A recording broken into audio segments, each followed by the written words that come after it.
क्या आप एक गवर्नमेंट एम्प्लॉय हैं और सैलरी हाइक का इंतजार कर रहे हैं? तो 8th पे कमीशन आपके लिए एक बड़ी खबर बन सकता है। आज हम बात करेंगे सैलरी हाइक, फिटमेंट फैक्टर और स्टेट और सेंट्रल एम्प्लॉयज पर इसका इम्पैक्ट। वीडियो को एंड तक देखिए क्योंकि हर एक सेकंड आपके लिए जरूरी है। माननीय प्रधानमंत्री जी ने केंद्र सरकार के सभी कर्मचारियों के लिए एक सेंट्रल पे कमीशन को मंजूरी दे दी। पे कमीशन एक कमेटी है जो गवर्नमेंट एम्प्लॉइज और पेंशनर्स की सैलरीज और अलाउंसेस को रिवाइज करती है। हर 10 साल में एक नए पे कमीशन का इम्प्लीमेंटेशन होता है। 7th पे कमीशन का इम्प्लीमेंटेशन 2016 में हुआ था, जिसने मिनिमम सैलरी 7,000 से बढ़ाकर 18,000 कर दी थी।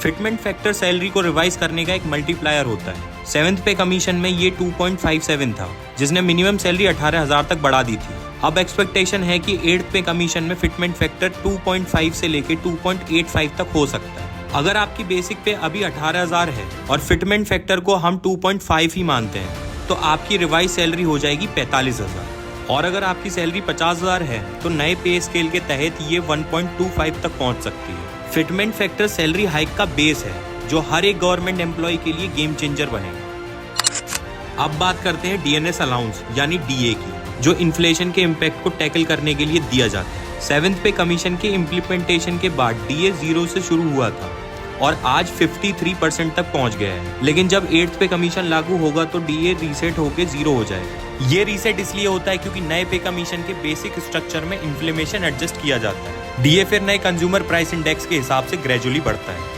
मान लीजिए अभी आपका बेसिक पे 18,000 है और 53% डीए मिलता है, जिसका मतलब 9,540। तो आपका बेसिक पे और डीए मिला के बनता है 27,540। लेकिन जब बेसिक पे 45,000 हो जाएगी तो इनिशियली डीए 0 होगा, फिर ये इन्फ्लेशन के साथ ग्रेजुअली बढ़ेगा जैसे पहले हुआ था।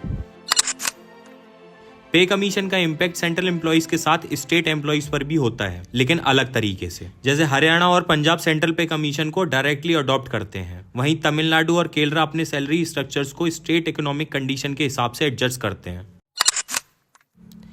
8th पे कमीशन एक तरफ गवर्नमेंट एम्प्लॉयज के लिए रिलीफ लेके आएगा, लेकिन सरकार के खर्चे में भी बड़ा इंक्रीज करेगा। 7th पे कमीशन का फिस्कल बर्डन 1 लाख करोड़ था। 8th पे कमीशन के बाद ये और ज्यादा होने की उम्मीद है, जो फिस्कल डेफिसिट को इम्पैक्ट कर सकता है। सवाल है, क्या इकोनॉमी सैलरी हाइक्स के साथ बैलेंस बना पाएगी?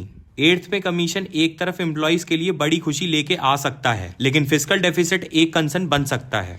क्या ये सैलरी हाइक्स इन्फ्लेमेशन का असर खत्म करेगी या ये सरकार के लिए एक बड़ा फाइनेंशियल चैलेंज बनेगा? आपका क्या सोचना है? अपनी राय कमेंट्स में जरूर शेयर करें। और अगर वीडियो पसंद आई है तो लाइक करें और अपने दोस्तों के साथ शेयर करें।